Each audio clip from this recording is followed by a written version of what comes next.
History remembers John List as a family annihilator, a man who murdered his wife, his mother, and his 3 children. But calling him a monster leaves out the most disturbing part of the story, because John List never believed he was the villain.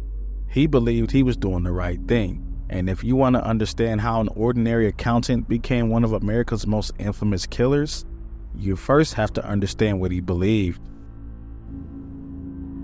John Emil List grew up in a strict Lutheran home. Religion was not just something his family practiced on Sundays, it was the center of their identity. His father was deeply religious and taught Sunday school. Faith was tied to duty, obedience, and moral order. He was also an only child. He did not grow up in a loud, playful house full of siblings. He was protected and closely watched. His mother was known to be overprotective. She worried about his safety. She limited his activities. He was not encouraged to explore the world freely. He was raised to be careful, disciplined, and proper. When a child grows up in that kind of setting, flexibility can suffer. There is little room for emotional messiness. Mistakes are not part of growth. They are signs of weakness. Over time, that can create a person who struggles to adapt when life becomes unpredictable. For him, religion was not simply a belief in God. It was a structure. It told him what was right and what was wrong. It defined success and failure. It gave him a framework for judging himself and others. Without that structure, he may have felt lost. As he became an adult, the need for order grew stronger. He showed signs of obsessive-compulsive personality traits. This does not mean he has sudden impulses or strange habits. It means he was rigid. He preferred routines. He wanted control. He believed there was a correct way to do things, and it was usually his way. People who worked with him described him as difficult. He was demanding. He expected precision. He did not adapt well when plans changed. His thinking tended to be black and white, something that was either moral or immoral, success or failure, right or wrong.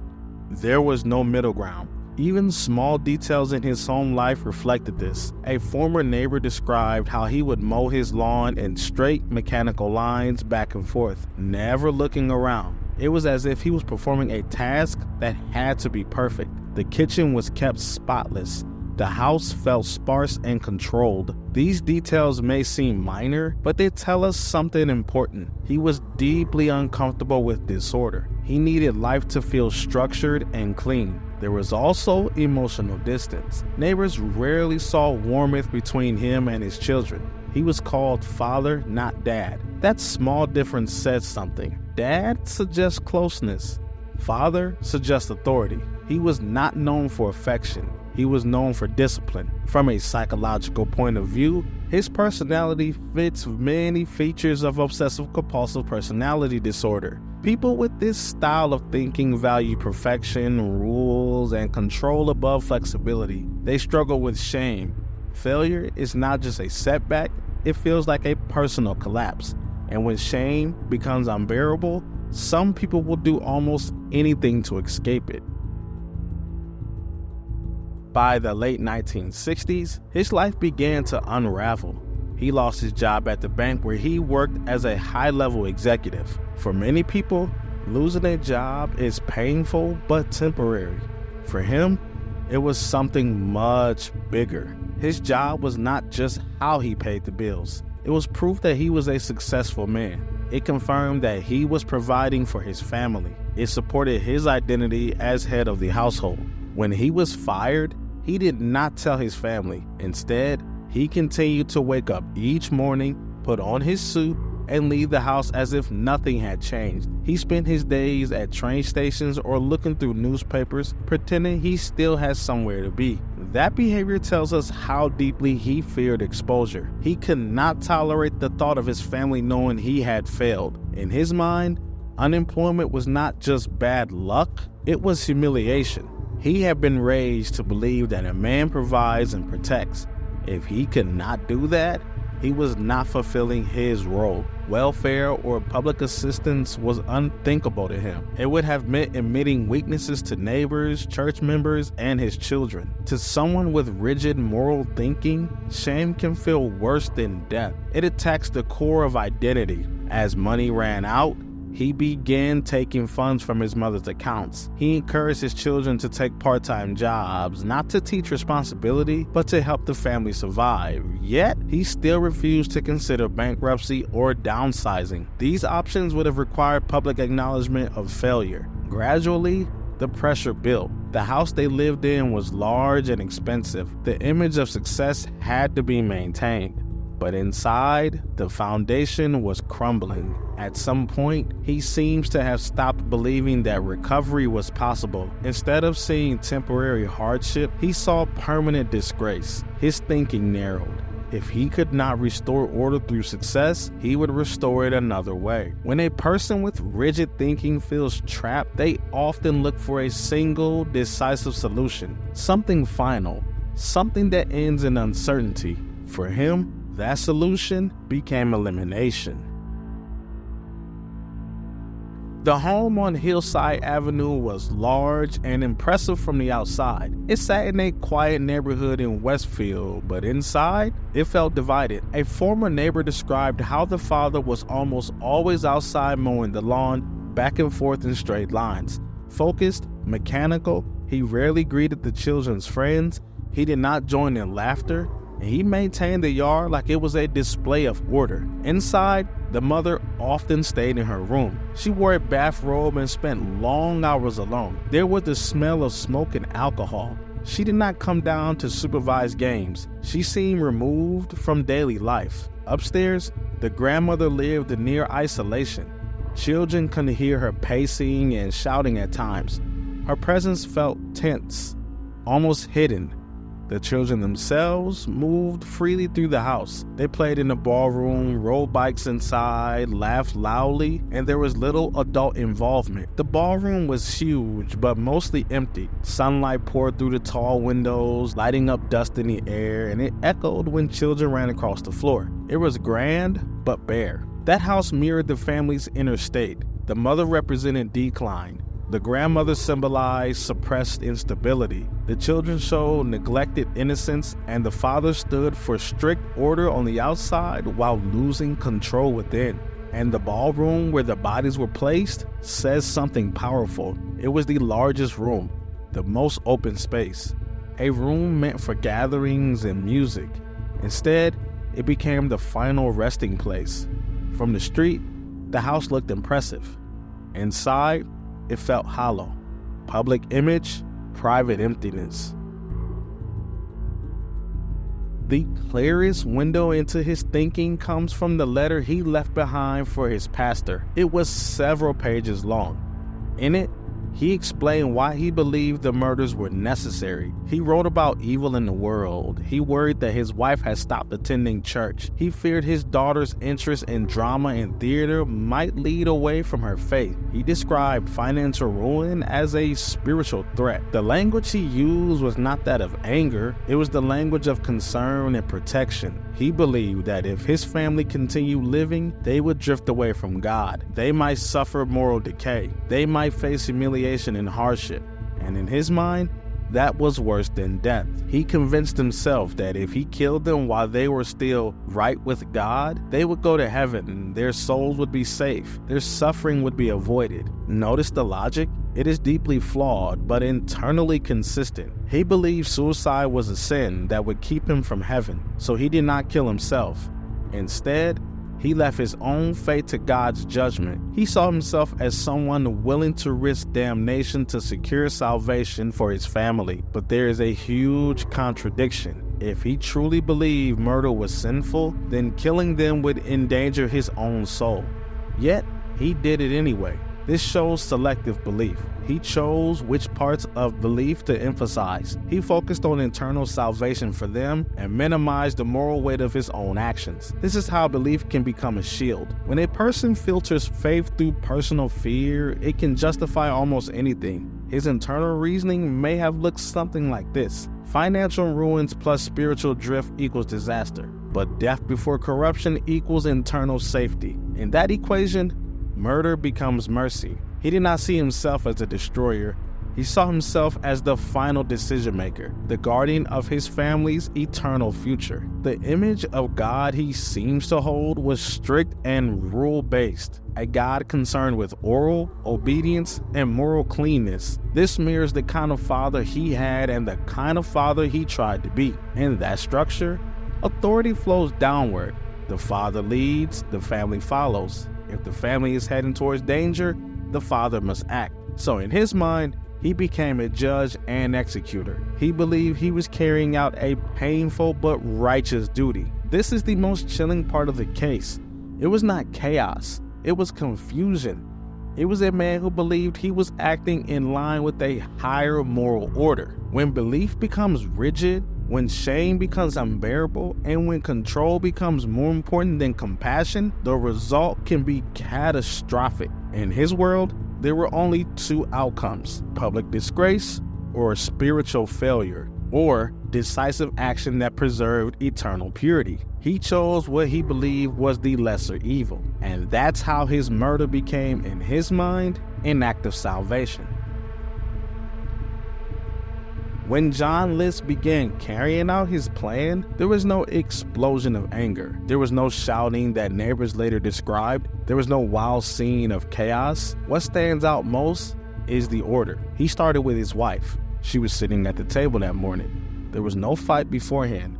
No long argument reported that day. He acted quietly and directly. Once she was gone, he moved on to the next step. He went upstairs to his mother's room. She had been living in a separate part of the house. When she heard a noise and asked what was happening, he answered her in the only way he had decided he would. There was no sign that he hesitated, no evidence that he panicked. And after that, he waited for his children to come home. Each child returned at a different time. That meant he had to switch roles over and over, from killer to calm father, from violence to normal conversation. When one daughter called asking to be picked up from school early, he went and got her. On the drive back, he said nothing unusual. He did not lose control. He did not change his tone. He was following a plan. He handled each child separately. There was no rush to get it over with. There was no random movement. After each act, he paused, he adjusted, and he continued.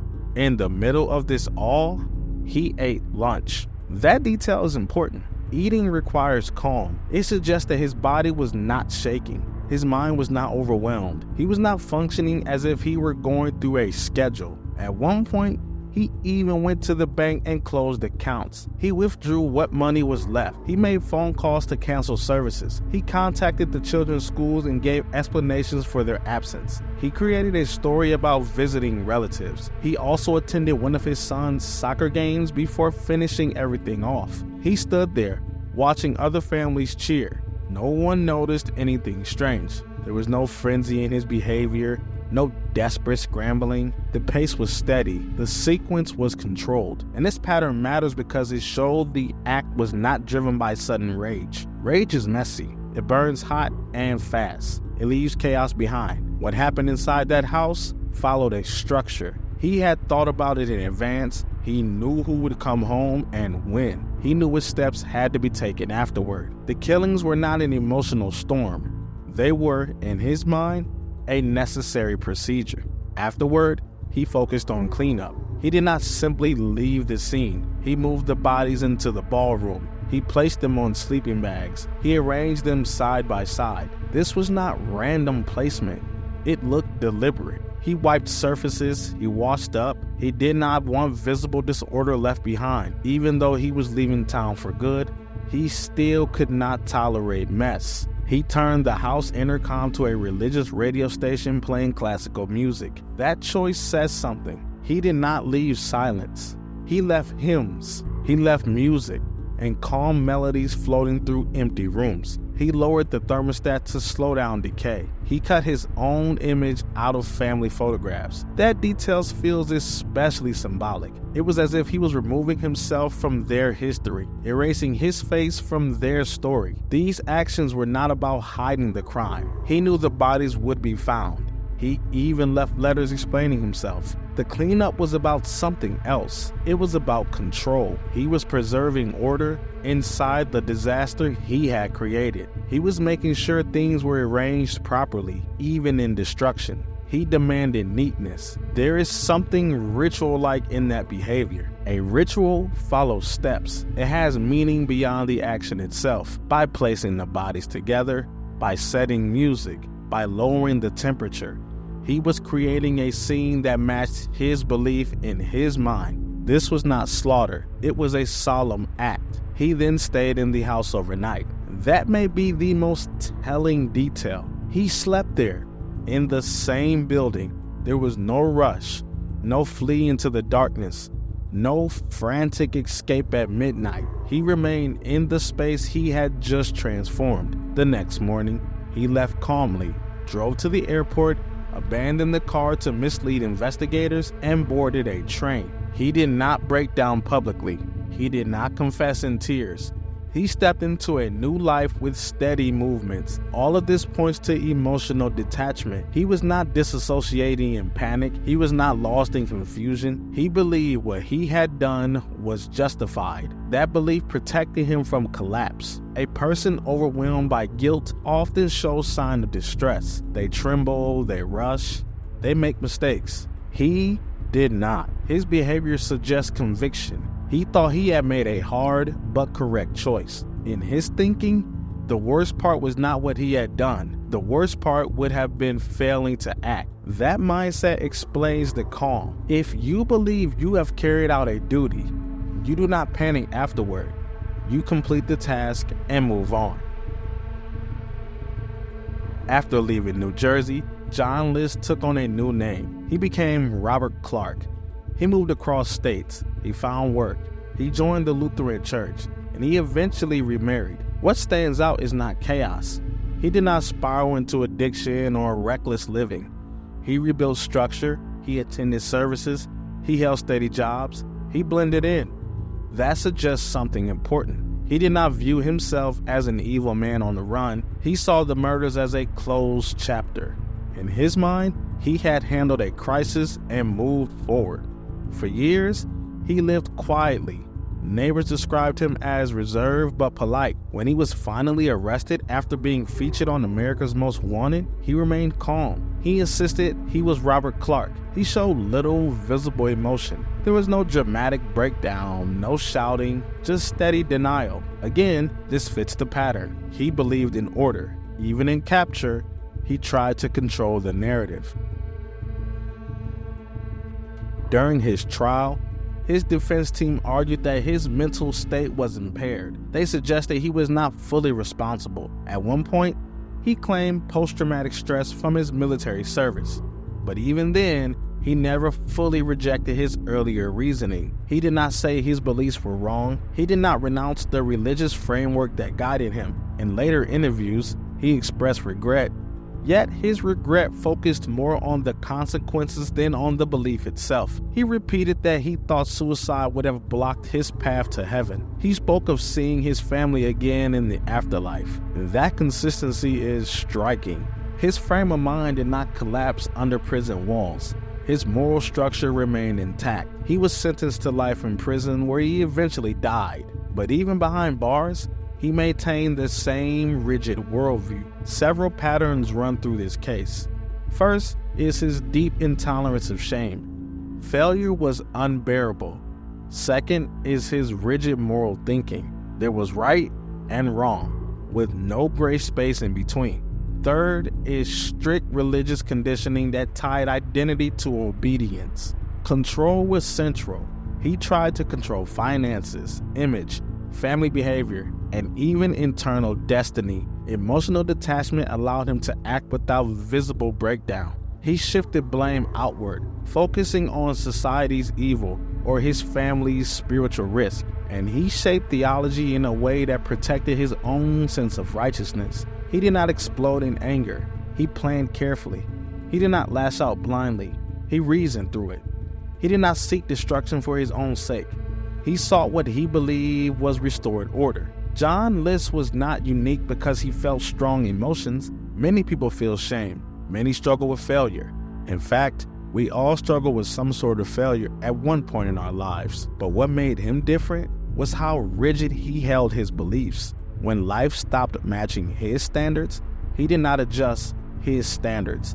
He tried to erase the problem. Instead of changing his worldview, he removed the people who threatened it. Faith, in his case, became a shield against humiliation. It insulated him from doubt. It allowed him to call murder mercy. Belief itself is not the danger. The danger comes when belief joins the fragile ego. Fear of shame and total moral certainty. When someone becomes convinced they are acting for eternity, everyday laws and consequences begin to feel small. And in that space, justification can turn deadly. Thank you so much for watching, and I'll see you in the next one.